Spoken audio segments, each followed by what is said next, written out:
What's going on, guys? Essentially today, we're going to be going over the best sensitivity and how to find the best sensitivity in Halo Infinite. Now, starting off, we're going to be playing a gameplay today in the background, kind of live gameplay commentary while we're talking about the best sensitivity. While we go over the settings as well. Now, recently we've gone over settings for Halo Infinite, especially for the PC side of things, and the best ones for that matter to get the best frames and how this game runs on kind of every single console. But today we're going to take a look at the best sensitivity and the sensitivity that I'm currently running, and I think the majority of people as well. Now, I would say the majority sensitivity that most people are running is over 5.5. This game is not like any other previous Halo installment or title we've had before.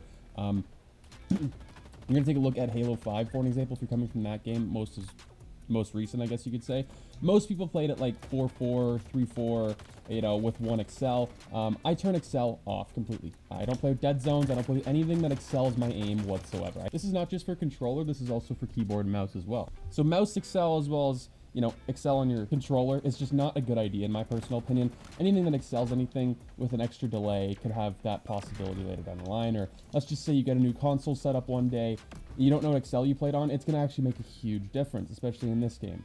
And the sensitivities are a lot lower than Halo 5 and other previous installments like Halo 3. Master Chief Collection, I think obviously the Master Chief Collection was a very big thing before Infinite Tech Preview and the preview came out itself, and the game's coming out later this year, so people are going to want to know what to play on. To give you guys an idea of what I'm playing 7.7. I played about 4.4 in Halo 0 Excel or 1 Excel, the very minimum of that. And I don't really play on a controller too much, but I feel like for Halo and console games like Call of Duty, I would most likely want to play on a sensitivity like this. It feels a lot like 5.5 or maybe 6.6 in Call of Duty Modern Warfare or Cold War. To give you guys some background on myself, I'm also a 10-year Counter-Strike veteran. I'm playing Counter-Strike Global Offensive for a little over 10 years at this point, so keyboard and mouse to me is very, very easy. I wouldn't really personally go anything over, especially if you're somewhat of a noob.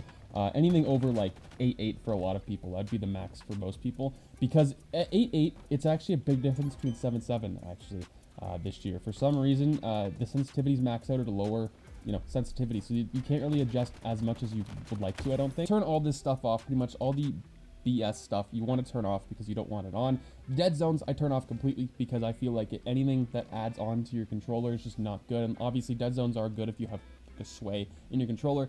Look acceleration I put at 1, sensitivity I played 7.7, and the zoom in sensitivity, if you want to play at a lower sensitivity, you actually can. What I suggest doing if you're going to do that is higher your zoom in sensitivity. So what that does at that point, aim like this, and you move around very, very slow. It's just so you move like this, but when you aim in, it's very, very fast. So people used to do this actually in Call of Duty. The main Call of Duty to do this was Black Ops 4. Majority of people have played a really, really low sensitivity, maybe 4.4, and then up their zoom in sensitivity to like 7, just because it'd be easier for them to aim in a gunfight.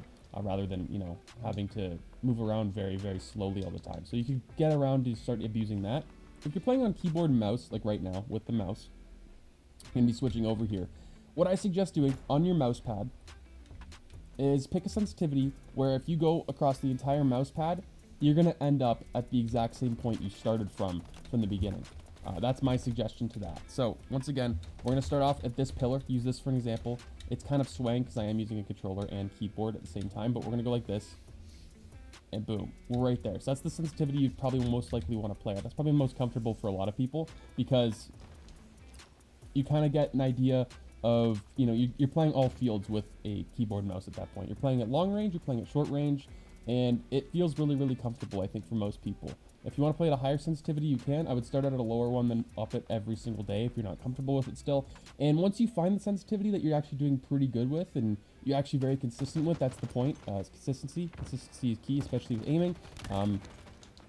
Just stick with it for, I would say, like a week. And if you want to up it, go up it. But don't up it like crazy, and don't up it every single day. Because if you, don't know your sensitivity and you start playing around with that every single day, you're going to be really messed up with aiming. And that was actually something I did back in the day when I started playing Counter-Strike, is I changed my sensitivity every single day. And then I started realizing, back in 2014 that wasn't the best idea for me to actually frag. If you're all coming from Call of Duty or any other first-person shooter on console especially, or PC, like maybe Battlefield possibly, or even Call of Duty this year. I know a lot of people from Call of Duty are going to be coming over to play Halo versus COD this year. The controls are very, very similar.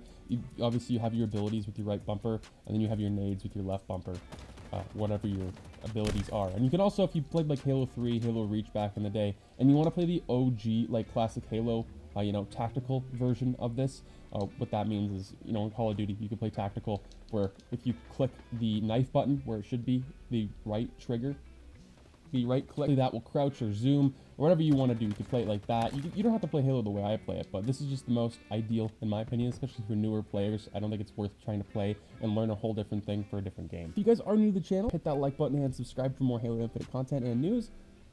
Have a good day, guys. I'm out. Peace.